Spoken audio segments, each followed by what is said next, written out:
notre parashat Mishpatim, comme on a dit dans la vidéo précédente, on parle du Eved Ivri.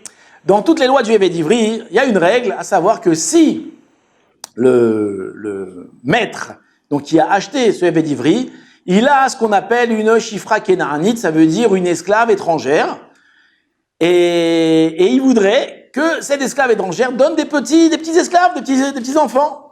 Qu'est-ce qu'il veut? Il peut demander, d'accord, il peut obliger même son Eved Ivri, donc son esclave juif, à avoir des relations avec cette dame-là pour lui faire des enfants. Maintenant, lorsque vous regardez dans les versets, là-bas le verset il nous dit, attention, quelle sorte de Eved Ivri le maître peut transmettre une Shifra Kenaanite pour qu'il ait des enfants? Seulement un Eved Ivri qui est rentré donc en tant qu'esclave chez ce maître-là, qui est marié et qui a des enfants, qui est marié, d'accord? Mais un Eved Ivri qui est rentré en tant que célibataire ne pourra pas faire d'enfant à cette Shifra Kenaanite, à cette esclave étrangère.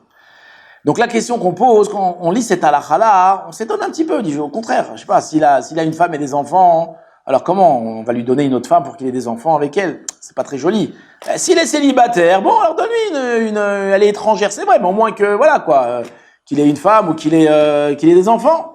Alors pourquoi est-ce que la Torah nous dit non? Seulement si marié, il est rentré esclave, d'accord? Alors il pourra recevoir entre guillemets, une Shifra Kenaanite, mais s'il est célibataire, il ne pourra pas.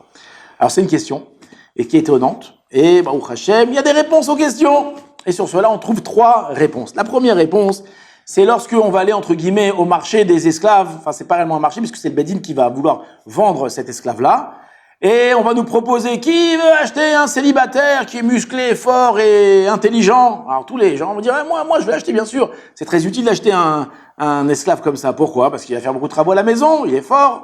Par contre, si je dis qui veut acheter un homme marié avec 8 enfants et une femme et tout ça, les gens ils sont pas tellement chauds. Non seulement je dois m'occuper de lui, en plus je dois m'occuper de sa femme, et en plus je dois m'occuper de tous ses gosses.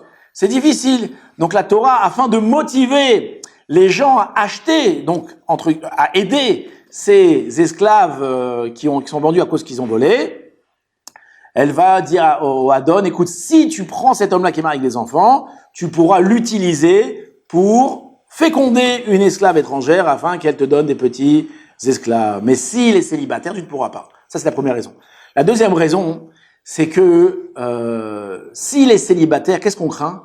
Qui va glisser, qui va vouloir rester avec elle, qui va vouloir l'aimer, entre guillemets.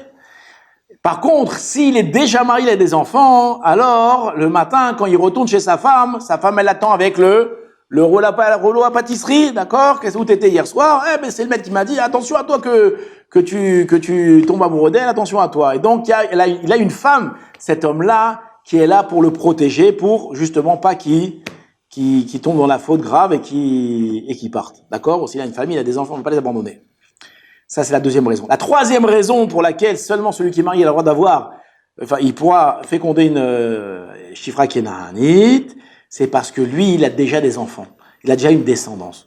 Donc, c'est pas grave s'il a une autre descendance qui sera esclave, mais ce sera une descendance, c'est pas trop grave. Par contre, s'il n'a pas de descendance, qu'est-ce qu'on craint? Que ça soit ça seulement sa descendance. Lui, il se dit, bon, j'ai déjà des enfants avec une Shifra Kenaanite, j'ai pas besoin de me marier avec une juive, et ainsi, il n'aura pas de descendance cachère. Donc, c'est pour ça que la Torah nous dit seulement celui qui est marié et qui a des enfants, ou la possibilité d'avoir des enfants juifs, aura le droit de féconder une Shifra Kenaanite. Chazak ou Baruch.